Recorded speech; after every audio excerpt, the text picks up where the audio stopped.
Hello, my dears listeners. Tonight's story is about Ren, trapped by a storm with Iris, the girl who once humiliated her and forced to face the wound that never healed.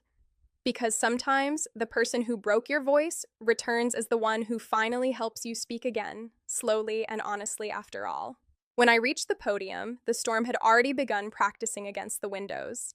It was not dramatic yet, only steady, silver, and mean, worrying at the tall conference hall windows while academics, lawyers, policy fellows, and under-caffeinated graduate students waited for me to make my argument about drowned forests and legal imagination.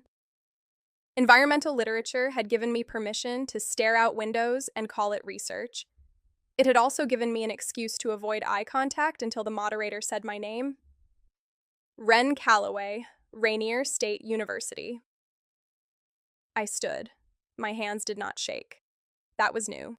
6 years earlier, my hands had shaken so badly in class that the paper in them made a small, frantic sound, like a moth trapped against glass.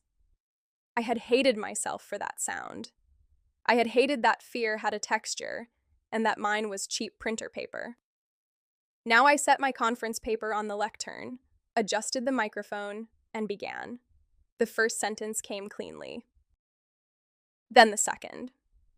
By the third, the old mechanical terror of public speaking loosened enough for me to hear myself.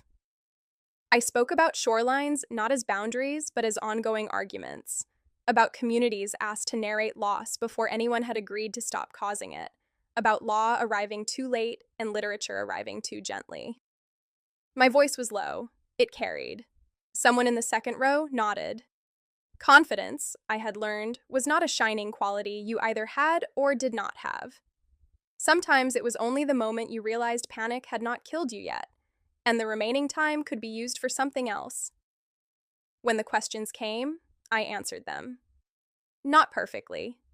Perfectly was a lie sold to girls before they learned how much of the world was held together by people pretending to know where the stapler was. But I answered steadily enough that the moderator thanked me and called the paper excellent, and for one fragile second I believed her. Then I saw Iris Vale. She stood near the back of the hall beneath a row of recessed lights, one shoulder turned slightly toward the door as if she had calculated the fastest exit before entering. She wore a charcoal suit cut so precisely it made everyone else's conference clothes look like an apology. Her hair was still that dark, almost blue-black-brown I remembered, though she wore it shorter now, just brushing her jaw, sleek in a way that suggested cooperation from each individual strand. Her face had sharpened with adulthood. Not hardened, exactly. Refined. A portrait restored with a knife. For half a second, my body did not understand time. I was 24 in a coastal hotel with a conference badge on my chest and a graduate paper in my hand. I was also 17 in a classroom that smelled of dry erase marker and cafeteria pizza. Holding a poem I had not known was a confession until the wrong person named it. Iris looked at me. She had always been beautiful in a way that seemed rude, not because beauty itself was rude, but because it required the rest of us to have an opinion about it. In high school, she had been the girl everyone watched while pretending not to. Tall, cool, devastatingly correct. The kind of girl teachers loved for her answers and feared for her questions. The kind of girl boys called intimidating because it was easier than saying she had looked at them once and found nothing urgent. I had spent 2 years telling myself I did not look at her. This had been false in the traditional and humiliating sense.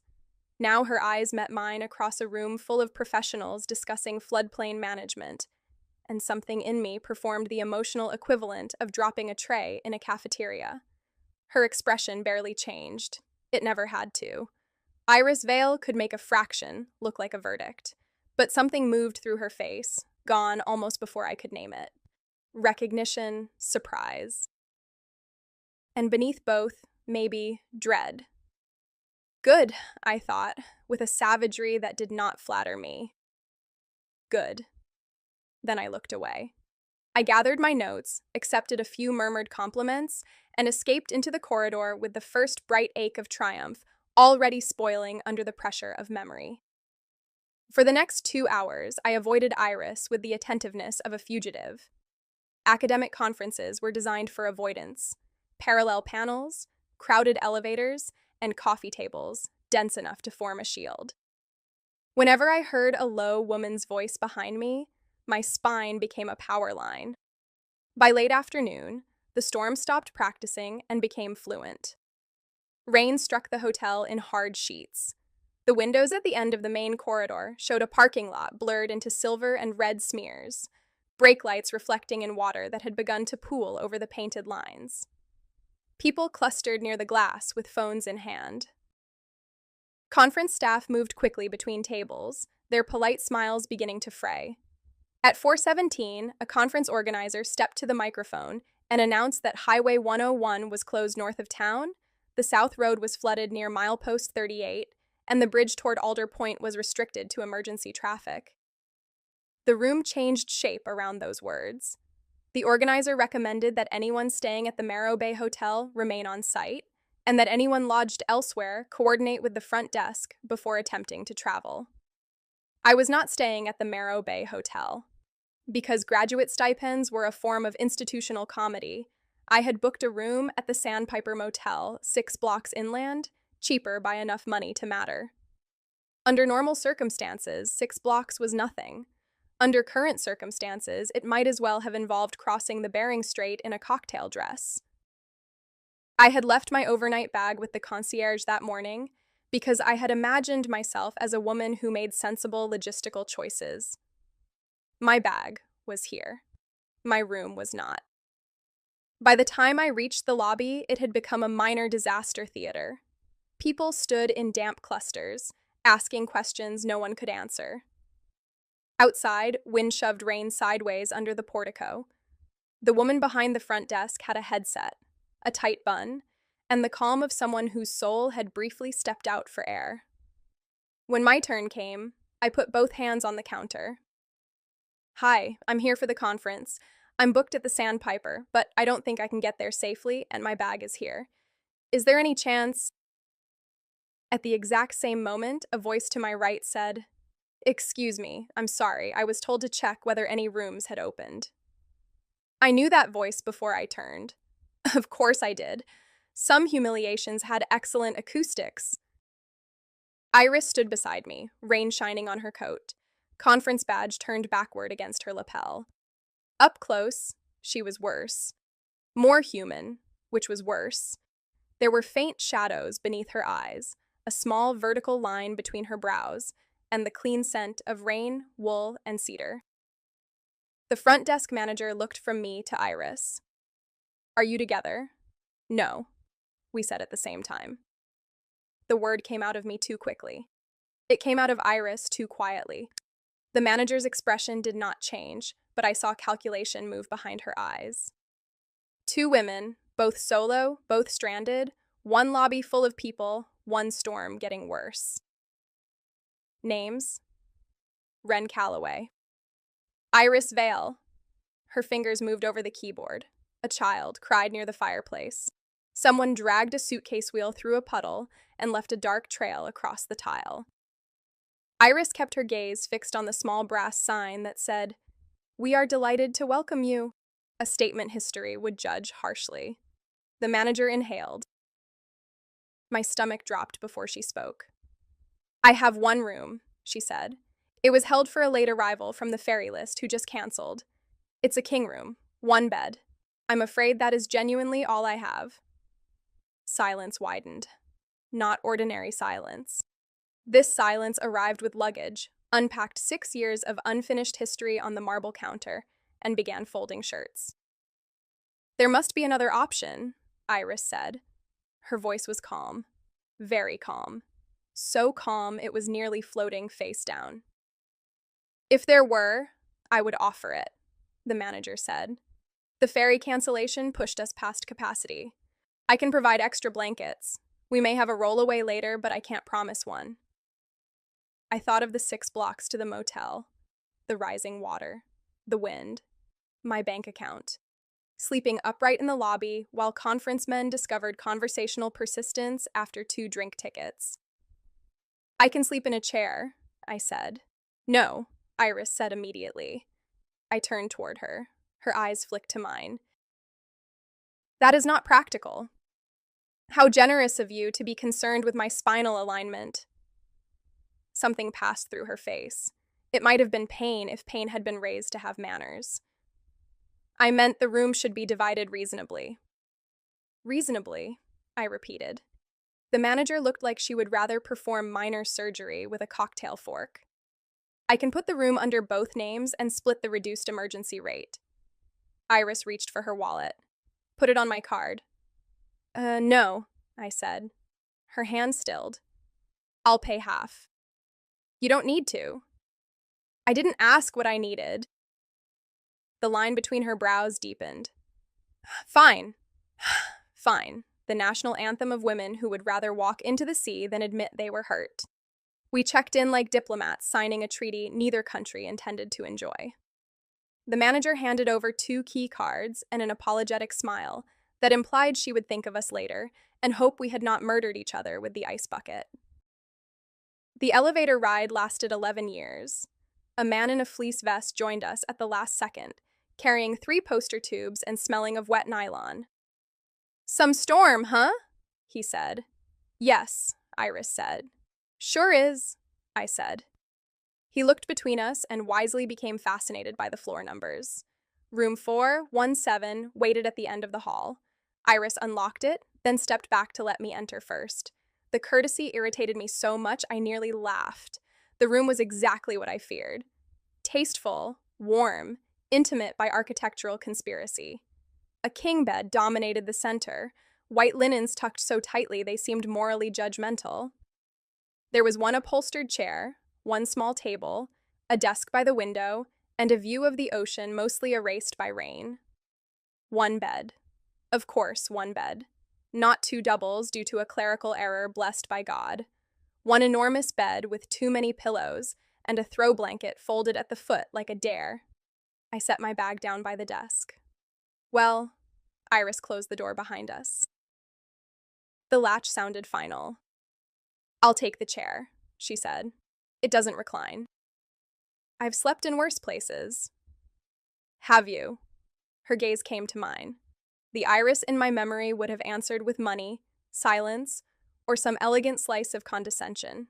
This Iris said, yes. Only that. Annoying how much it changed the air. We divided the room with the stern fairness of people pretending furniture could hold back history. I took the desk. Iris took the small table by the chair. We agreed the bathroom would be negotiated as needed, and the bed would remain neutral territory until the rollaway situation resolved. It might have been a competent conversation between strangers, if one of the strangers had not once made the other cry so hard she hid in a bathroom stall until the late bell rang. Iris was precise about everything, not fussy. Precise. She hung her coat on a hanger, set her shoes beside the closet, toes aligned, squared a slim stack of papers with 2 taps, placed her phone face down, checked the signal once, and did not check it again. I wanted to hate it.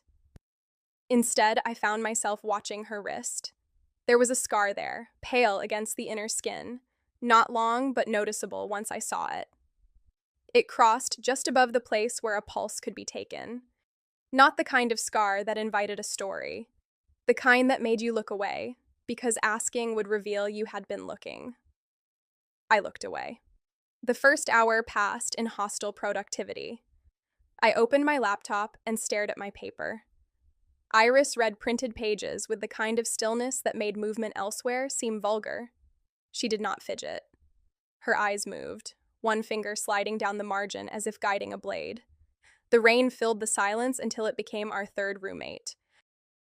At 6:40, someone knocked and delivered extra blankets, 2 bottles of water, and the news that no rollaways were currently available. "We'll keep trying," the young employee said, glancing once at the bed and then rapidly at the carpet. After he left, I said, "I can use the floor." No. That was not a request for permission. No, it was a bad idea stated with conviction. I turned from the door. "You know, you've become very comfortable telling me what my ideas are." Her eyes lifted. I apologize.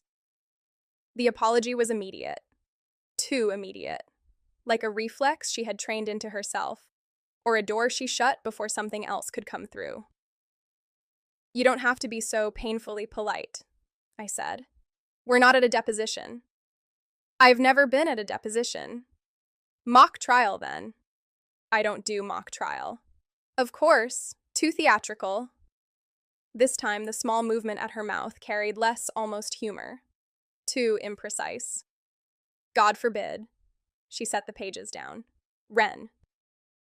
My name in her voice was a problem. I had spent years hearing it only in memory, attached to old attendance sheets and brief moments when she passed me something in class without looking at me directly. Hearing it now, lower with age, careful at the edges, gave the room an entirely different temperature. What? I said. I know this is uncomfortable. I laughed once. That's a polite noun doing heroic work. I know. Do you? Her gaze held mine. Yes. There was something in her face I did not trust because I wanted to. That was the danger.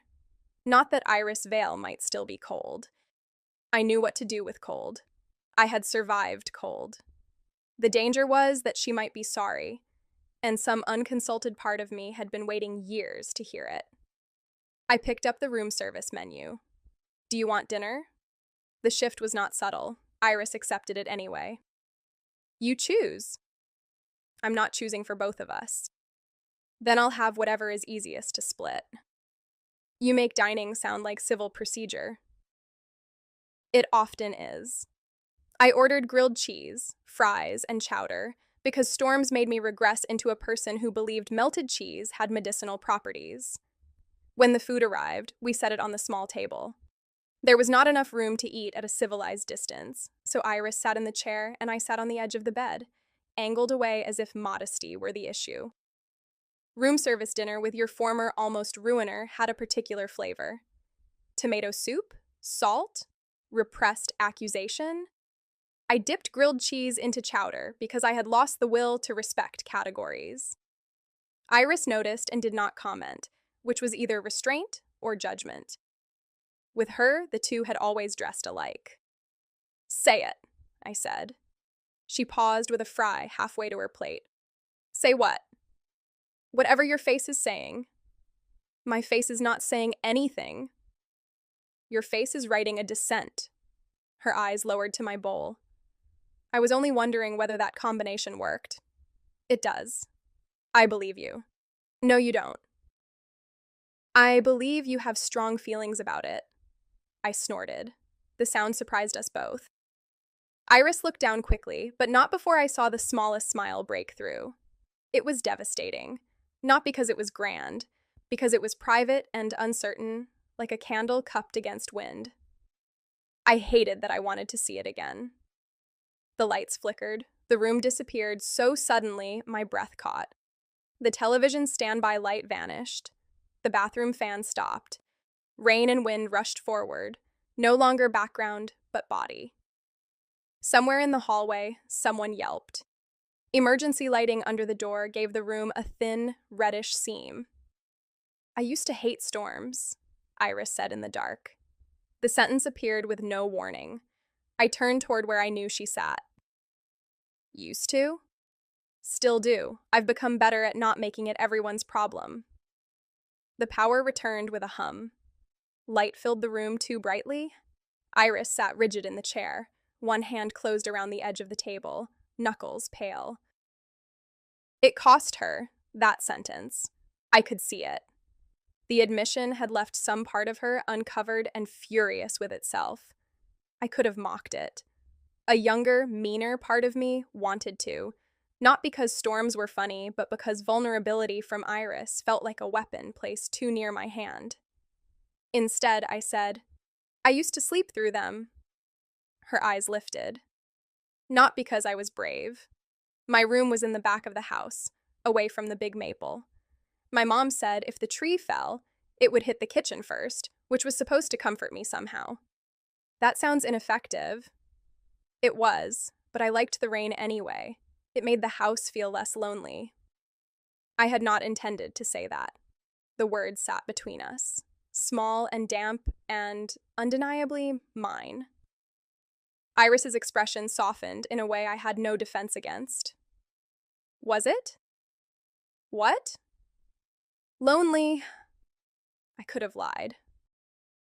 We were built out of lies in that moment, especially the useful lie that two women could share a storm-bound room with years of unfinished ache and emerge unchanged. Yes, I said. Mostly. She nodded once, as if I had handed her something breakable, and she was deciding not to drop it.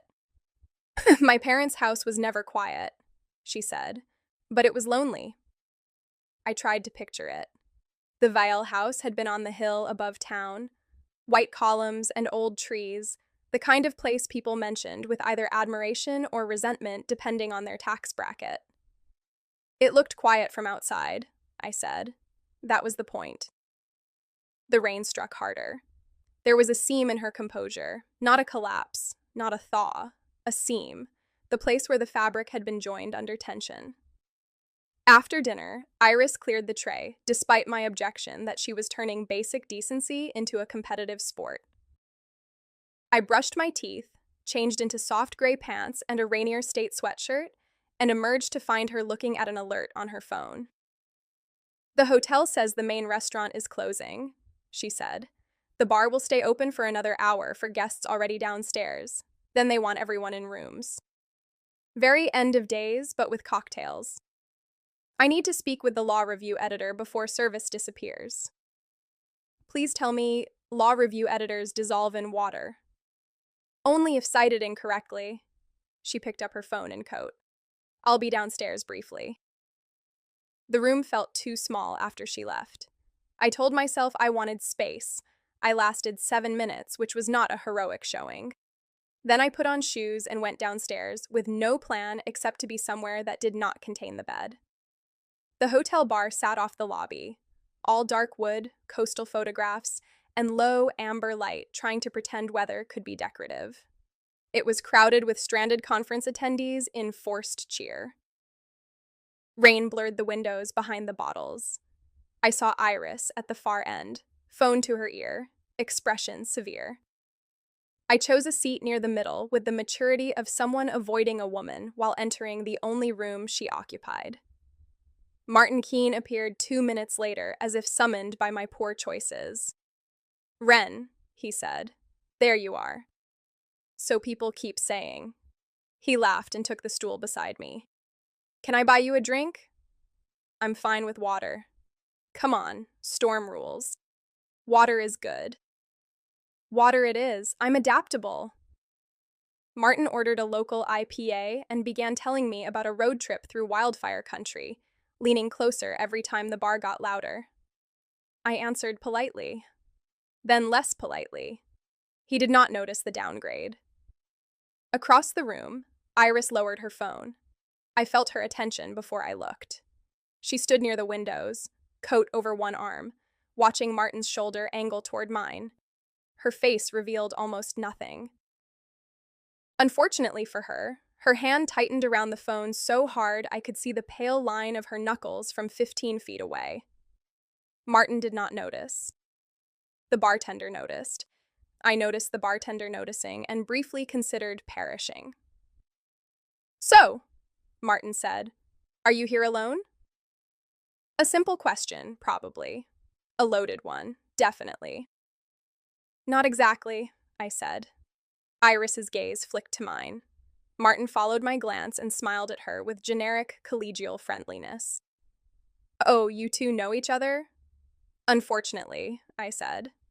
At the same moment, Iris said, yes. The bartender turned away with the discipline of a saint. Martin blinked. College friends? High school, Iris said, arriving beside us with the controlled grace of a diplomatic incident. That far back, Martin said. Nice. I love reunions. This is less a reunion than a weather-related administrative error, I said. Iris's mouth moved. Not a smile, a crack in the marble. Martin laughed again, still generous, still oblivious. Well, if either of you wants company when this clears, A few of us are talking about checking the beach tomorrow. I think Ren has plans, Iris said. She said it mildly. Catastrophically mildly. I turned to her. Do I? Her eyes met mine, and for the first time all evening, she looked unguarded for a fraction of a second. Jealousy was an ugly emotion in theory. On Iris, it arrived as a loss of polish, which made it alarmingly compelling. I don't know, she said quieter. Do you?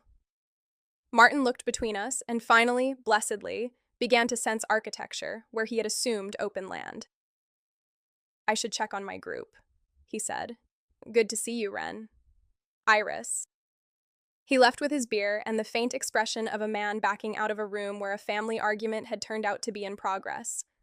I stared at my water. Iris sat on the stool he had vacated. That was subtle, I said. I wasn't trying to be subtle. No? I was trying not to be rude. Mixed results. She looked down. I'm sorry. I almost said it was fine. It was not fine. It was also not nothing. You don't get to warn men away from me. I know. But I didn't hate it. Her eyes lifted. There is the problem, I said. The bar hummed around us. Someone laughed too loudly near the fireplace. Rain scratched at the windows. We sat shoulder to shoulder by accident at first, and then by choice. He seems pleasant, Iris said, as if each word had been notarized. He is, in the way of men who think persistence is a personality. That was ungenerous of him. That was ungenerous of me. No, Iris said. It was accurate. I looked at her. Do you always care this much about accuracy? Yes. Exhausting. Frequently. The honesty loosened something. We talked because it was easier with glasses between us and strangers nearby. Easier with the room upstairs waiting like a question. She told me her law review note had been chosen for a symposium issue. She said it as if selection were a logistical inconvenience, not an achievement. I told her about my advisor's enormous scarves. Iris listened without performing generosity. She assumed I could be interesting. It was a dangerous habit to encounter in someone you had trained yourself to resent. When hotel staff began shepherding guests toward elevators, Iris and I stood at the same time. Neither of us mentioned Martin. Neither of us needed to. Back in room 417, the air felt changed. More honest, which was often less comfortable. Iris placed her coat in the closet. I can sleep in the chair. We've established the chair is a medieval device upholstered in beige. The floor, then? No. She turned. Ren. We're adults, I said. We can share the bed and not be weird. Iris blinked once. Unless you're weird, I added. I am not weird. You hesitated. I was considering logistics. Sexy. The word left my mouth before I could catch it. Iris went very still. So did I. There were several possible futures then. In one, we pretended I had said sensible, though that would have required a shared commitment to delusion. In another, Iris sliced me open with some cool remark and restored the world to its known arrangement. In a third, I crawled under the bed and waited for death. Iris said, I'll take the side nearest the window. Her voice remained level, but color had risen faintly along her cheekbones. I discovered, with horror, that I was pleased. Fine, I said. I'll take the side nearest the door in case I need to flee. From me? From myself, probably. I had meant it as a joke. The truth in it made the air shift again. Iris's eyes stayed on me for a moment too long. Understood. We arranged pillows down the middle like children at a sleepover, if the children had sexual repression, graduate degrees, and unresolved emotional damages. I climbed into bed first because waiting for her to do it felt worse. The sheets were cold and expensive. I lay on my side facing the wall, every nerve tuned to the sound of her moving around the room, the click of the lamp, the soft slide of fabric, the mattress dipping under her weight. careful and distant. "Good night," she said. It was absurdly formal. Night. The storm worked at the window. Wind pressed against the glass and withdrew, pressed and withdrew, like someone testing a locked door. I stared at the wall, wide awake, aware of Iris's breathing on the other side of the pillow border. Not asleep, too even, performed calm. Sometime after 10, I gave up on pretending. "Are you awake?" "Yes, of course you are. You are also awake." "I contain multitudes." A pause. I never understood that line. What? Whitman. It always struck me as an excuse people use when they contradict themselves without wanting consequences. Despite myself, I turned onto my back. That is the most Iris Vale thing anyone has ever said. I'm not sure whether to be insulted. You should be studied. I'm already in law school. Exactly. In the dim light from the bathroom we had left cracked open, I could see her profile turned toward the ceiling. She looked younger in the dark. Or maybe not younger, less edited. "Do you still write poems?" she asked. The question hit like a hand against a bruise. My throat closed. My fingers tightened in the sheet. Iris seemed to realize too late what she had done. "I'm sorry, that was—" "No," I said, too sharply. "I don't." She went quiet. The rain filled in. I could have left it. I should have. There were whole adult lives built on leaving it. But something about the storm, the room, the fact of her on the other side of a line made of pillows and cowardice, thinned my patience for avoidance. "I write criticism," I said. "Articles, conference papers, marginal notes that become unhinged if I'm tired. That counts." "No, it doesn't." "Why not?" "Because criticism is allowed to hide behind things. Poems just stand there naked and make everyone uncomfortable." I felt her turn her head. "Is that why you stopped?" I laughed, but there was no humor in it. "You really want to have this conversation tonight?" "No." At least she was honest. "I also don't want not to have it," she said. There it was. Careful, full-sentence Iris, building a bridge plank by plank over a gorge she had helped create. "I was proud of that poem," I said. The words came slowly, each one checking for danger. For about 3 minutes, maybe 4, while I was reading it, before I understood what I'd done. I remember thinking, for the first time, that maybe my voice didn't sound terrible out loud. Iris did not move. "It wasn't even a good poem," I said. "I remember it." The room narrowed around us. I turned my head. She was looking at the ceiling, not at me. Her jaw was tight. "What?" "I remember it," she repeated. "You remember the class laughing?" "No." She closed her eyes. "I remember the poem." My pulse beat in my throat. "Iris." She opened her eyes but still did not look at me. I recognized it. The sentence made no sense at first, then it made too much. "What does that mean?" Her throat moved. "It means I knew what it was. Or I thought I did. The wanting to be seen. The loneliness. The feeling you couldn't name yet. The line about looking at certain girls the way other people looked at horizons." I had not remembered that line until she said it. Then I remembered everything. The paper in my hands. The hot fluorescent room. The scrape of someone's chair. Iris 2 rows back. Unreadable. The sick, open feeling of having told the truth before I knew it was true. "You remember a lot." "Yes." "Why?" She turned her face toward me then. There was no ice in it. That was the worst part. I had built an entire internal architecture around Iris's ice. I had needed her cruelty to be clean. I had needed her to have meant it so I could hate her without complication. But her face now was bare with an old grief, and complication entered the room like floodwater. "Because I felt the same things," she said. I could not speak. When you read it, I panicked. I thought everyone would hear what I heard. I thought they would look at me and know, which was irrational. Narcissistic, probably. You were the one standing there. You were the one being brave. But I was 17 and terrified and very good at confusing fear with contempt. I sat up slowly. The blanket slid to my lap. So you said, that was a lot. Her eyes closed. The 3 words had not sounded dramatic at the time. That was part of the damage.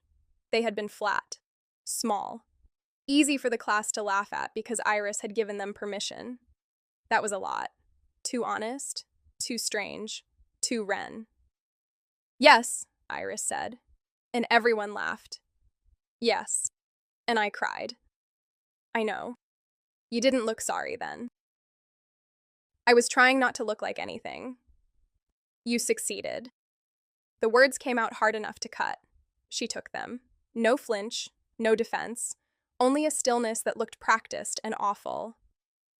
I know. I had imagined this conversation many times, though never voluntarily. In some versions, she denied it. In some, she dismissed it. In some, she apologized with the bored elegance of someone returning a dish at a restaurant. I always knew what to do in those versions. I could be scathing. I could be dignified. I could leave. I had not imagined her looking as if she had carried the moment inside her like a shard and was finally letting it turn. I stopped talking in class, I said. Her mouth tightened. I mean voluntarily. Obviously, I answered attendance because truancy seemed dramatic, but I didn't raise my hand. Not once. Not the rest of junior year. I noticed. Did that help? No. Good.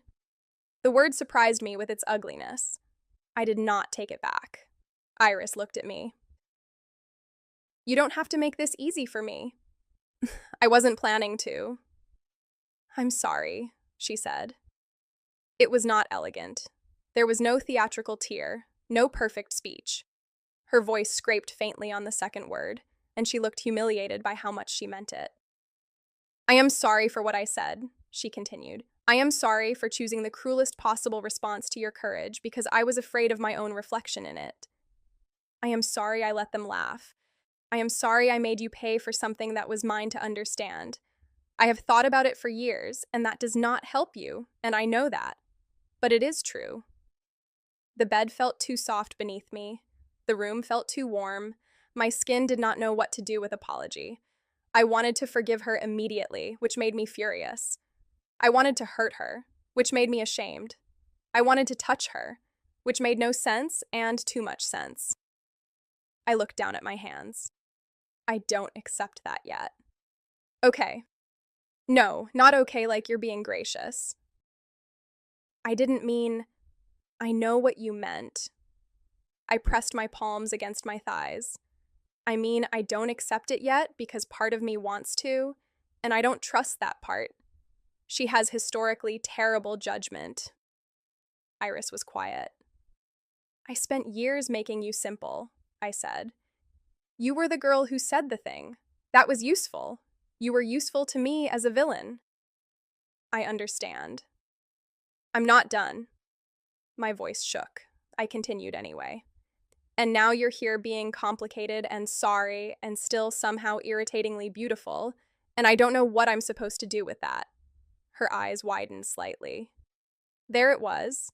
Too much honesty, again. My old specialty. Apparently, trauma had not made me wiser. It had only improved my vocabulary. Forget I said the beautiful part. I don't think I can. Try harder. I have been trying for years. The room stopped. I turned back to her. She looked like she had not meant to say it. For once, Iris Vielle appeared startled by her own mouth. My voice was very quiet. What? She sat up too, leaving the pillow border between us like evidence. Nothing. No. Ren, you don't get to say something like that and retreat into Latin. I wasn't going to use Latin. You thought about it. Despite everything, her mouth trembled toward a smile. Then the smile vanished. I meant that I have been trying not to think of you as beautiful for years. The sentence moved through me with dangerous slowness. That is not a fair thing to say right now, I whispered. I know. Then why say it? Because I am tired of being a coward with excellent posture. I laughed once, a broken sound, and covered my face. Iris did not move closer. That restraint did more to me than movement might have. She stayed on her side of the bed, hands folded in the blanket, letting me have the space to feel everything I had been refusing to feel since the lobby. When I lowered my hands, she was watching me with a kind of attention that made pretense impossible. I can't do this, I said, her expression closed by degrees. Not cold, guarded, hurt learning how to stand upright. I know, she said. No, I mean, I drew a breath. It snagged. I cannot trust this. I cannot trust the version of you sitting here now against the version of you in my head. I cannot trust myself in a hotel room during a storm with one bed and 6 years of unresolved whatever this is. I cannot make a decision in this room and believe it will survive daylight. She looked down. I'm not wrong, I said, needing her to say it. No, she answered. You are not wrong. That should have helped. It did not. But you're hurt, I said. Her face went still. That is not your responsibility. Don't do that. Do what? Make your feelings sound like a scheduling conflict. Her eyes lifted, and the hurt was clean then, visible. Stripped of pride because pride had been asked to leave and had taken its coat. I don't know how else to make them bearable. The sentence entered me and found all the wrong rooms. I pulled the blanket closer. I need sleep. Of course. Of course. Always that precise little courtesy, even when I had just put distance between us with both hands and called it reason. We turned off the lamps. We lay down on opposite sides of the bed. The pillow border remained. The room went dark except for stormlight pulsing faintly through the curtains and the bathroom glow. Neither of us said goodnight. I lay awake for a long time, listening to Iris not sleep. The silence after a rupture has its own sound. It is not empty. It is full of all the words that arrived too late to be useful. I stared at the wall again, but the wall had lost authority. My body kept remembering Iris's face when I said I could not trust this. The way she had accepted the truth of it and still looked cut by it. The worst part was that I had meant it. The second worst part was that meaning it did not make it whole. Somewhere after midnight, the wind changed pitch.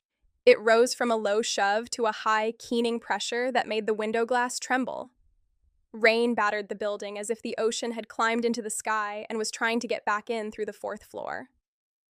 My phone buzzed once with an emergency alert and then went silent. Flood warning. Avoid travel. Move to higher ground if instructed. Higher ground in our case appeared to be a king bed in a room full of things unsaid. I slept eventually, not deeply. Dreams came in fragments. A classroom filling with seawater. A poem dissolving in my hands. Iris standing 2 rows back, mouth open, but no sound coming out. When I woke, the room was darker than before. At first I thought I had woken because the storm had quieted. Then I heard it, not quieter, but deeper, a constant roar beneath the rain. Floodwater somewhere, or the sea against the rocks, or both.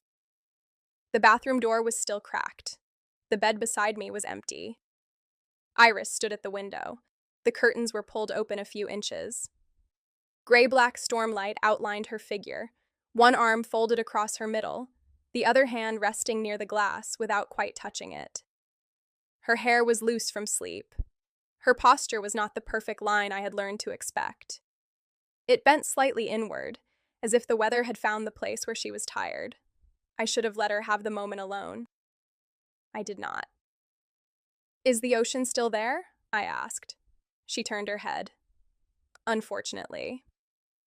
That feels legally actionable. I'll draft something in the morning.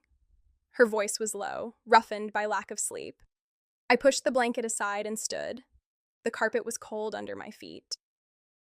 I walked to the window, but stopped with several feet between us, because I was brave in highly specific academic contexts, and otherwise a coward with good reading comprehension. Outside, the hotel grounds had become an ink wash. The parking lot lights glowed in halos. Water moved where pavement should have been. Beyond the lot, the beach path was gone under a shifting dark sheet, and the ocean was only a heavier blackness pressing at the edge of everything. "Do you think everyone's okay?" I asked. "Yes," Iris said. Then after a pause, "I don't know." I appreciated the correction more than the reassurance. We stood in the dim. The room behind us looked unreal. Bed rumpled, pillows displaced, our bags half open.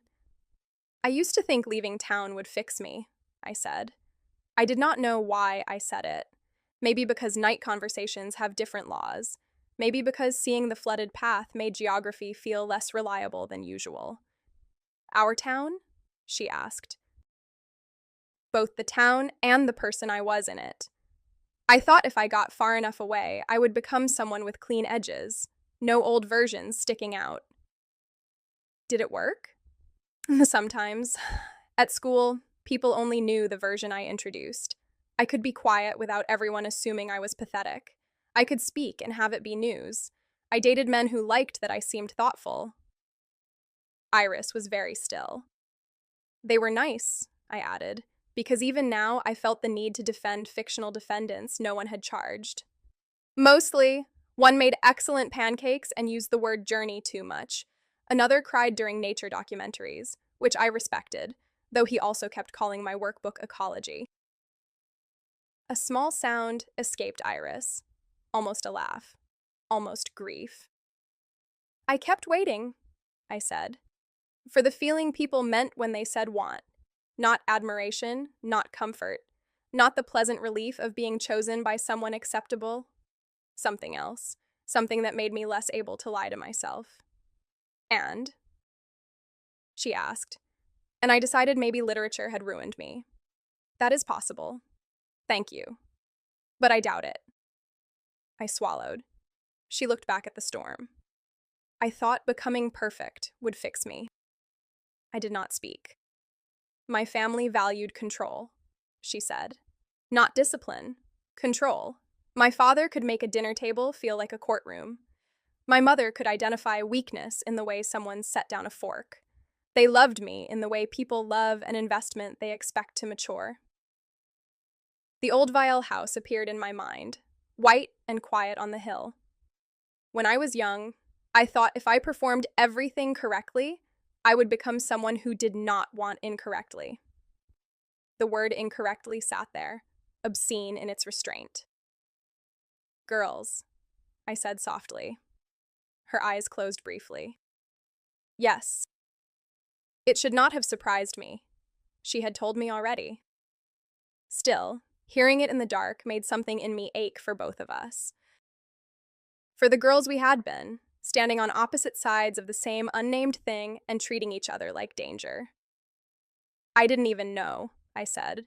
"Not really. I knew certain girls made the room louder. I knew I could look at a boy and decide he was handsome the way you decide a mountain is large. Accurate, but not involving me." Iris's mouth moved faintly. "What?" "That is unfortunately precise. It's my curse." "I knew," she said. "Or I knew enough to be afraid. That made me cruel in more efficient ways." "You were not cruel to everyone." "No." She looked at me. "Not like that." The words did not absolve her. They did something stranger.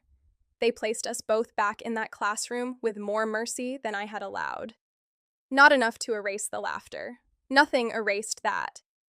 But enough to see Iris at 17, brilliant and cornered by a poem that sounded too much like her own locked rooms. Enough to hate what she did without needing to believe she had been made only of contempt. "I wanted you to look at me," I said. The confession arrived so quietly I almost believed I had only thought it. Iris heard. Her hand fell from near the glass. "Ren." "In high school," I said quickly. Not consciously. I just wanted you to notice me and also never notice me because both possibilities seemed fatal. I put you in poems and pretended I was writing about weather. A tear slipped down my face. I had not felt it gather. Rude, really, for my body to bypass committee. Iris turned fully toward me. I am sorry. Don't apologize for that. I'm not apologizing for being in the poems. I'm apologizing for making you regret writing them. That did it. Not dramatically. I did not collapse. I simply lost the ability to hold my face in its usual arrangement. The tears came silently, with embarrassing efficiency. I pressed my fingers under my eyes, angry at myself, at her, at the weather, at 17-year-old girls everywhere for being asked to survive without maps. Iris did not touch me. She looked as if she wanted to, and as if wanting had been leashed by my earlier fear. Can I? She asked. 2 words. Careful. A door unlocked but not opened. I nodded. She stepped closer and set her hand on my shoulder. That was all. Not an embrace. Not a romantic cinematic rescue. Just her hand, warm through the thin fabric of my sweatshirt, resting with a restraint that made the contact enormous. Her thumb did not move. She did not pull me in. She let me decide whether to stay. I stayed. My body registered the touch in unreasonable detail. The weight of her palm, the slight coolness of her fingers, the way warmth spread from that point and made every other place untouched feel suddenly aware of itself. I don't know what I'm doing, I whispered. Neither do I. You always look like you know. I look like many things that are not true. I laughed wetly. That should be on the Vielle family crest. It might be. We stood like that until the tears stopped. The storm kept going. The world did not transform. But something shifted that could not unshift. The line between us did not vanish. It became a thing we could see. A thing we might choose to cross, or not, but no longer pretend was a wall built by nature. I stepped back first. Iris let her hand fall immediately. Thank you, I said. You don't have to thank me for basic decency. I know. I'm thanking you for asking. Her face changed, softened and pained at once. We returned to bed without discussing it. The pillows remained, but one had fallen slightly out of line. Neither of us corrected it. I lay on my side, facing the room this time. Iris lay facing the window. Between us, in the dim, a narrow gap of white sheet held all the restraint in Oregon. Ren, she said after a while. For what it's worth, I don't want this to belong only to the storm. My eyes stung again. I stared at the shape of her shoulder beneath the blanket. I don't know what I want it to belong to. You. That is fair. I want to know. I know. How are you so patient right now? She exhaled softly. I am not. I am simply behaving in opposition to my impulses. Which are? The question escaped before wisdom could tackle it. Iris did not answer for several seconds. Then she said very quietly, to move closer. My body went still. The rain seemed to withdraw to the edges of hearing, not because it had quieted, but because everything in me had turned toward her. Oh, I said. Yes. Thank you for opposing them. You're welcome. I closed my eyes, smiling despite myself, aching everywhere. If you liked the video, feel free to check out my Patreon page. There are lots of steamy, uncensored GL stories there. Link in description. That was not what I expected to say tonight. Nor was I expecting to receive gratitude for self-denial.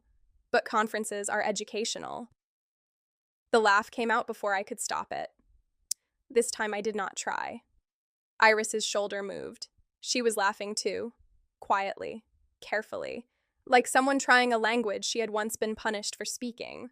We slept after that, not curled together, not curled. Not healed into something easy by rain and one honest conversation. But I slept, knowing where she was. Knowing she wanted to move closer and had chosen not to. Knowing that choice had done more to me than any stolen touch could have. Morning arrived as a gray negotiation. The storm did not stop so much as lose authority. Rain softened to a steady fall. Wind dropped from threat to complaint. When I opened my eyes, the room was filled with weak coastal light and the smell of hotel coffee from the machine Iris had apparently figured out while I slept. She stood by the desk in yesterday's trousers and the cream sweater, hair damp from a shower, reading a text on her phone with the serious expression of someone receiving a judgment from an appellate court. I sat up too quickly, remembered the night, and became a person made entirely of awkwardness. "Morning," I said. She looked up. "Good morning." The words were gentle. No presumption. "No, we survived the night, and now must define the entire future before caffeine." Iris Vale, curse her, had learned the erotic power of not crowding. "There's coffee," she said. "You made hotel coffee?" "I used the machine. Maid may be generous." "Did it fight back?" "Briefly."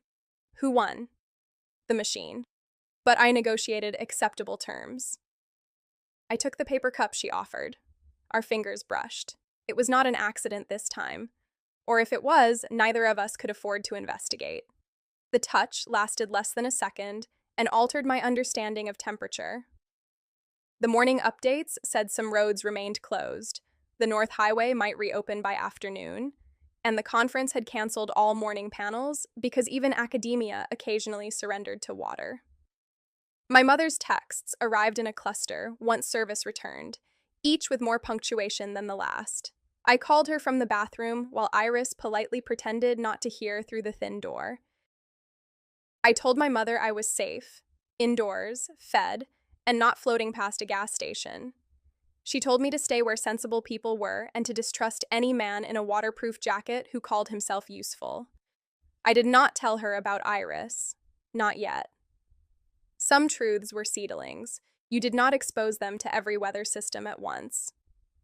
After the call, I dressed in dark jeans, a soft green blouse, and the cardigan my mother said made me look like someone who owned a bookstore with secrets. My conference dress hung damp at the hem from yesterday. Iris packed with efficient movements. I packed slowly, folding clothes that did not need folding. Packing felt like betrayal. This was ridiculous. The room was not a relationship. A shared emergency booking did not come with vows. The pillows down the bed were not ruins of a sacred boundary. We had lives outside room 417. I had a draft due, student papers to grade, a sink that made a noise like a disappointed seal. Iris had law school, law review, probably a terrifying calendar, a family crest about looking like things that were not true. We were not people in a novel, despite my field's suspicious commitment to metaphor. Still, I zipped my bag. Iris looked up from beside the window. "Are you leaving?" The question was neutral. Too neutral. "I should check whether the motel is accessible. I paid for the room, technically." "Yes, of course." There it was again. Of course. A small door closing politely. "And I should see if the conference needs anything. My advisor will expect an email with the word productive in it." Iris nodded. Her face had become composed in a way I recognize now as defensive, not cold. The distinction mattered. It also made me feel worse. I put on my coat.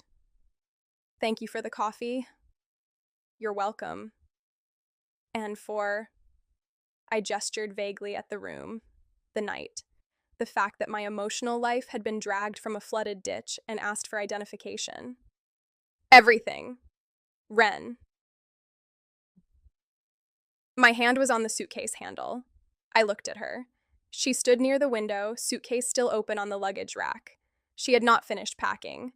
I saw that and felt a shame so sharp it cleared the fog from my thinking. I was leaving first, so I would not have to be left. I was calling it caution because caution sounded like intelligence, and fear sounded like what it was. "I meant what I said last night," Iris said. "I do not want to make this more difficult for you. If you need space, I will give it." I hated her a little for making it easy to run. I hated myself more for taking the opening. "Thank you," I said. I opened the door. The hallway smelled faintly of wet carpet and coffee. A housekeeper's cart stood near the elevator. Someone laughed in a room down the hall, a bright, ordinary sound that felt obscene.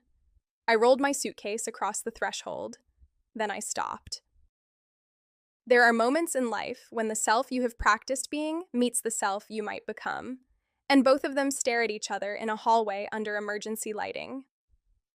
I thought of 17-year-old me walking out of that English classroom with tears on my face, deciding silence would keep me safe. I thought of all the years I had mistaken safety for absence. I thought of Iris at the window asking permission before touching my shoulder. I thought of the poem line she remembered when I had tried to bury the entire poem under academic prose and sensible shoes. I let go of the suitcase handle. It tipped slightly, then settled against my leg. I turned around. Iris had not moved. She stood in the open room, expression carefully blank, hands at her sides. "I don't want space," I said. The words were small, not eloquent, not the kind of speech that would earn marginal praise from a professor. They were barely above the sound of the rain. Iris's face changed. I continued before courage became self-conscious. I probably need some space in a responsible psychological sense, but I don't want the kind where I leave without saying the true thing. She took one step toward the door, then stopped herself. "What is the true thing?" she asked. "That I want to see who you are now," I said. "Outside this room, in daylight, with coffee that isn't a crime. I want to find out whether I like her or whether I'm just addicted to narrative symmetry." A breath left her. It might have been a laugh. It might have been relief injuring itself on the way out. "And?" she asked. "And I want you to find out who I am now, too. Not just the girl with the poem. Not just the person you hurt. You are not just that to me." "I know." I swallowed. "I'm starting to." The hallway seemed to hold still. Iris came closer, slow enough that I could stop her with a word. She stopped just inside the threshold, leaving the line between room and hallway under our feet. "I would like that," she said. "Good. I would like it very much." "Still full sentences," I said, because my eyes were stinging and mockery was my emotional service animal. Her mouth curved. "I am making an effort not to alarm you." "Too late. You own 3 highlighters and remember my bad poetry." It was not bad. It was extremely 17. So were we. That landed softly.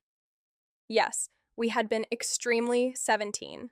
Not innocent, not excused, but young in the particular brutal way of people handed shame before language and asked to improvise adulthood with it. We checked out of the room together and left our bags with the concierge. No one in the lobby looked at us and knew that the world had rearranged itself by a few inches. That was one of the strangest things about private upheaval. The carpet did not change color. The elevator did not bow. A man in conference fleece still asked whether breakfast was open, and I still answered like a normal person who had not just chosen to remain in the radius of a woman who once broke her and might now become something else entirely. The lobby had become a refuge camp with better upholstery. Guests sat with coffee cups and phones plugged into power strips while conference organizers tried to staple fog into a schedule. Outside, branches lay down, the lower parking lot stood partly flooded, and the ocean shouldered against the shore as if insulted by land. We ate toast and eggs from the limited breakfast buffet at a small table near the windows. We talked carefully, then less carefully, about her law review note, my students, my advisor's enormous scarves, and the basil plant I had killed by overwatering it in a fit of affection. Iris called it love. I called it horticultural manslaughter. For a while, across paper plates and bad coffee, the impossible thing between us looked almost ordinary. By mid-afternoon, the lobby doors nearest the coast reopened, though staff warned the path remained wet and partially blocked. My motel had confirmed it was safe and my room had not flooded, which was the sort of praise only a budget motel could inspire. A hotel shuttle would run in an hour. Iris's original room booking had been restored for the second night because the ferry passengers had been redistributed, and because old money, institutional money, and weather had apparently reached a settlement. We stood near the entrance with our coats on, not quite looking at each other. "Do you want to see the water?" I asked. It was not a grand gesture. I did not have the stamina for grand. It was only a question, a way to keep walking in the same direction a little longer. "Yes," she said. The coast path began behind the hotel, curving along a low bluff before dipping toward the public beach access. Floodwater had covered parts of it overnight. Now it lay slick with pine needles, leaves, and seaweed deposited impossibly far from where seaweed belonged. We walked carefully, shoes splashing through shallow water, the air cold and salt heavy. The ocean after a storm looked less like scenery than evidence. Waves shouldered in, brown with churned sand, breaking hard against the rocks below the bluff. Gulls hung in the wind, indignant and alive. The beach was rearranged, driftwood thrown high, foam gathering in trembling lines. The world smelled of salt, mud, and cedar broken open. I tucked my hands into my coat pockets. This is usually the part where someone says, "Storms clear the air." I won't. Thank God. They often increase mold. I laughed. There she is. Iris's smile came easier now, though still with surprise attached. I also object to the idea that damage is justified by aftermath. I looked at her. That sounds like something you've thought about. Yes. We walked around a puddle large enough to require strategy. Iris offered her hand when I stepped over a slick branch. I took it because falling would have been embarrassing and because I wanted to. Her hand closed around mine, not dramatic, not desperate, warm, firm, careful. She did not lace our fingers at first. She simply held my hand as I crossed the branch, then loosened her grip so I could let go. I did not let go. After one suspended second, her fingers threaded through mine. The world did not burst into symbolic sunlight. The clouds remained. My shoes were wet. Somewhere nearby, a gull screamed like it had legal standing. But my hand was in Iris Vael's hand, and the specificity of that fact made every bad poem in human history briefly understandable. We walked like that. "You know," I said after a while, because silence with our hands joined had become too full, "I thought if I ever spoke to you about high school, I would be much cooler." I had hoped to be more articulate. You apologized pretty articulately. I have rehearsed. The admission hurt and warmed at once. Often? Yes. Where? She glanced at me. I'm curious. You can tell me to mind my business. I have never believed you would mind your business effectively. Rude but documented. She looked toward the water. In my car, mostly. Once in the bathroom at a law school reception after I saw someone who looked like you from behind. Occasionally while running. You run? When pursued by deadlines. Iris. Yes, I run. I pictured it too vividly. Iris at dawn, hair tied back, breath visible in cold air, trying to outrun a 17-year-old sentence. Did you ever think about finding me? Yes. And then I thought about how selfish it would be to arrive in your life because I wanted relief from guilt. I stopped walking. She stopped too, our hands still joined. That is maddeningly mature, I said. I have moments. I hated you for not apologizing. I know. And if you had, I might have hated you for that too. I thought so. We faced the ocean. Wind lifted loose strands of her hair. Her hand remained in mine, though her grip had become lighter, as if acknowledging that some truths made touch complicated. I needed you to be gone, I said. For a long time. Yes, and now I don't. Her breath caught. I looked at our hands because her face was too much. That doesn't mean I'm over it. I don't expect you to be. It means I'm willing to let the present be evidence too. Iris was silent for a moment. When she spoke, her voice had lost its careful polish. Ren. My name again. Different each time. A door. A question. A confession disguised as a syllable. The path curved toward a small overlook with a wooden bench darkened by rain. We walked to the railing. Below, waves crashed against black rocks, sending spray upward in brief white bursts. The storm had broken part of the lower fence near the beach access. Yellow tape snapped in the wind. I released Iris's hand only so I could lean on the railing. Immediately I missed it, which seemed excessive and therefore likely true. What do you want? I asked. The question was not casual. We both knew it. Iris stood beside me, shoulder nearly touching mine. Now?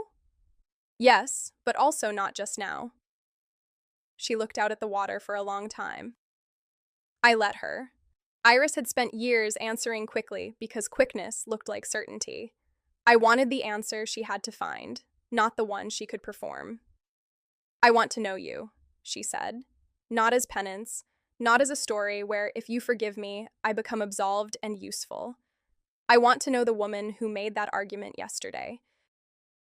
The woman who puts grilled cheese in chowder and eulogizes basil.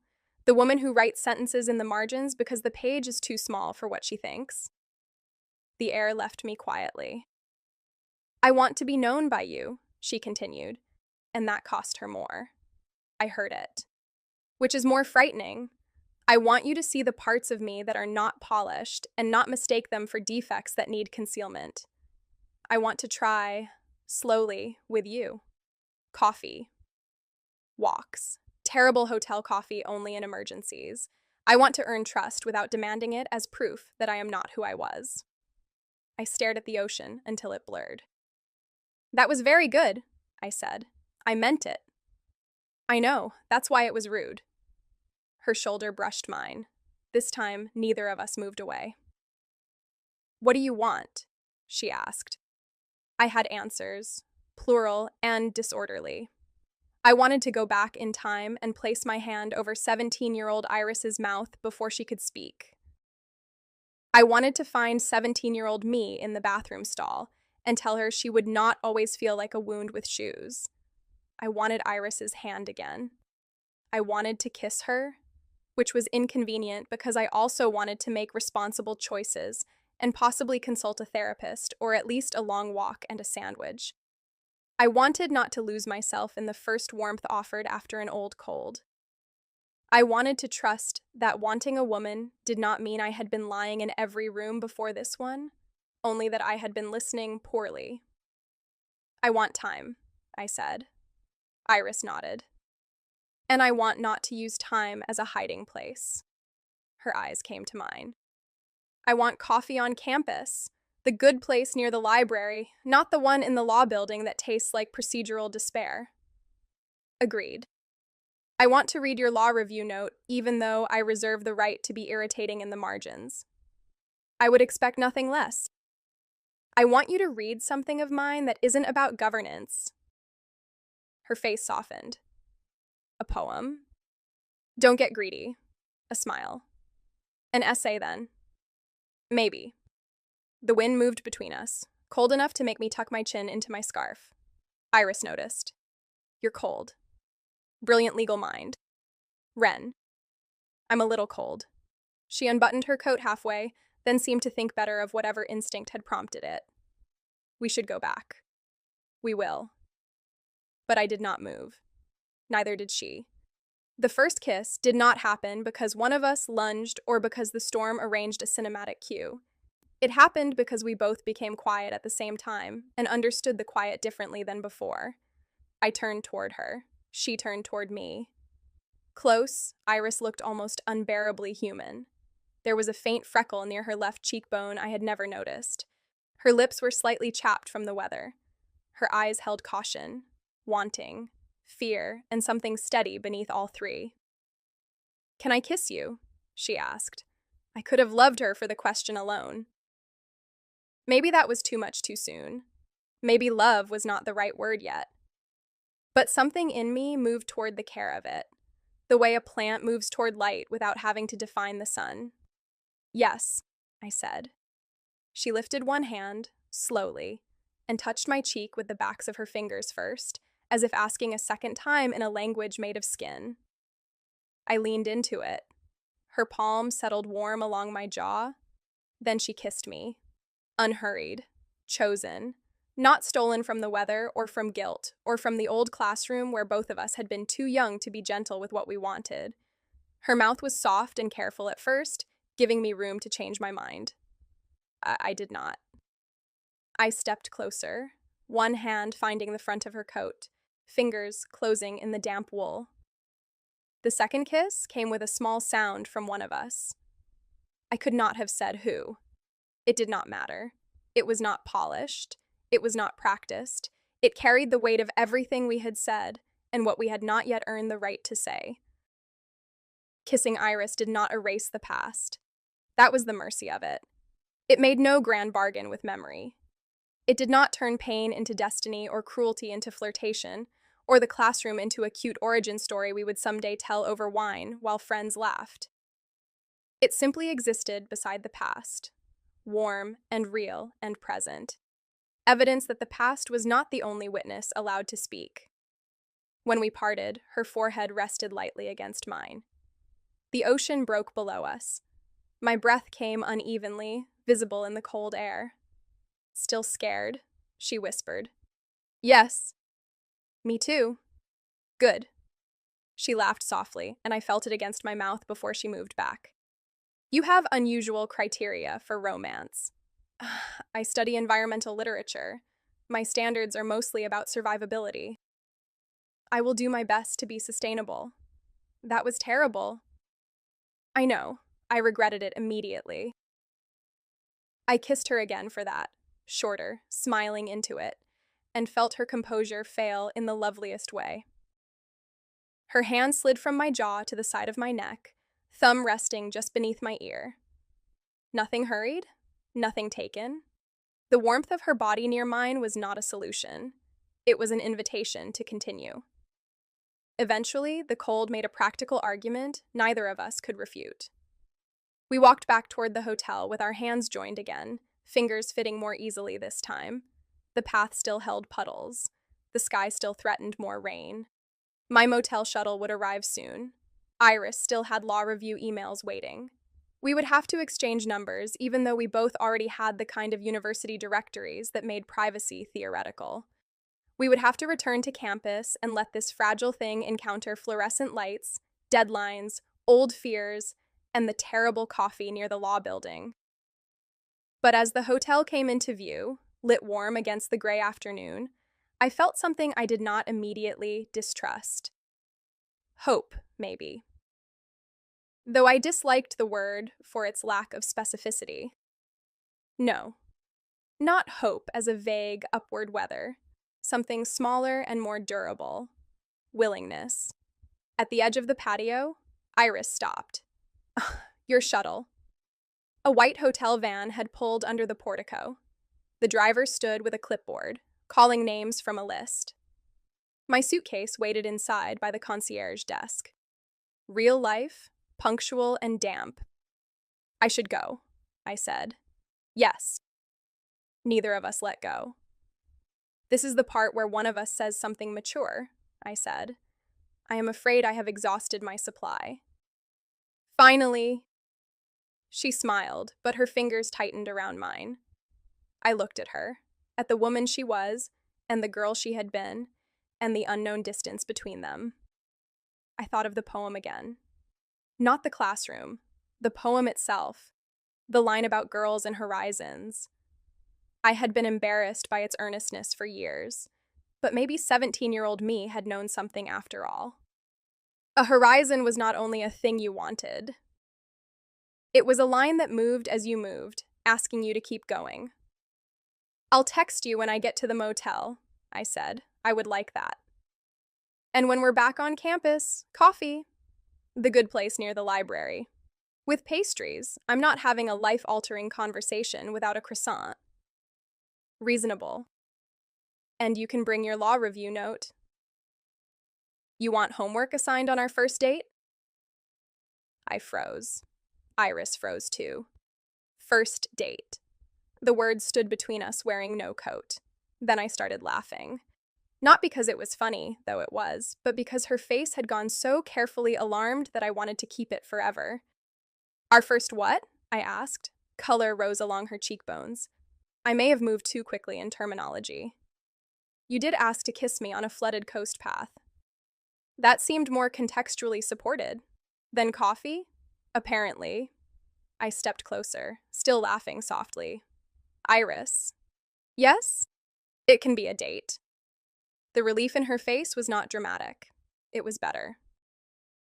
A release of breath, a loosening around the eyes, the smallest surrender to happiness.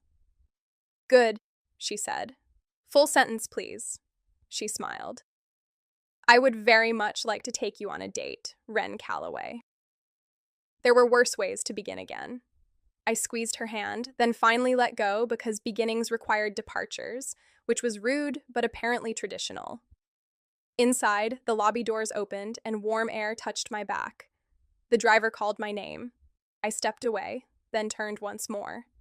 Iris stood where I had left her, coat open against the wind, hair lifting around her face, no longer untouchable and not diminished by that. She looked nervous. She looked beautiful. She looked like someone who had waited years to say the true thing and was only now discovering that truth did not end a story. It made one possible. Iris, I called. She lifted her brows. For the record, I said, that poem was a lot. Her face went still. Then she laughed. Not the small, contained laugh from the hotel room. Not the quiet, almost laugh from breakfast. A real laugh, startled and bright and pained at the edges because some things would always have edges. It reached me through the wind. Yes, she said. It was. I smiled, and this time, nothing in me tried to hide it. The shuttle smelled faintly of wet wool and floor cleaner. I climbed in, found a seat by the window, and watched as the hotel began to slide away from view. Iris remained under the portico until the van turned toward the road. Just before the angle took her from sight, she raised her hand. I raised mine. The town beyond the hotel was bruised but standing. Water still ran along the gutters. Branches lay in the streets. I pressed my forehead to the cool glass until my phone buzzed. This is Iris, the message said. Precision suggests I identify myself. Please text when you arrive. I have found 3 possible coffee times next week, but I will attempt not to make that terrifying. I read it twice, smiling before I decided whether to allow it. This is Wren, I typed. Alive, in transit, moderately terrified. Send the coffee times, no highlighter color coding. Her reply came before the shuttle reached the motel. No promises. The sandpiper had not flooded. My room smelled like lemon cleaner and damp carpet, less beautiful in every way than room 417. I set my suitcase down, opened my notebook, and found a blank sheet between pages of shoreline testimony. I looked at it for a long time. Then I wrote one line. Not a paper. Not criticism. Not even a poem. Not yet. A line. The storm left everything rearranged, but not everything ruined. I stared at it, embarrassed by its earnestness. Then I did not cross it out.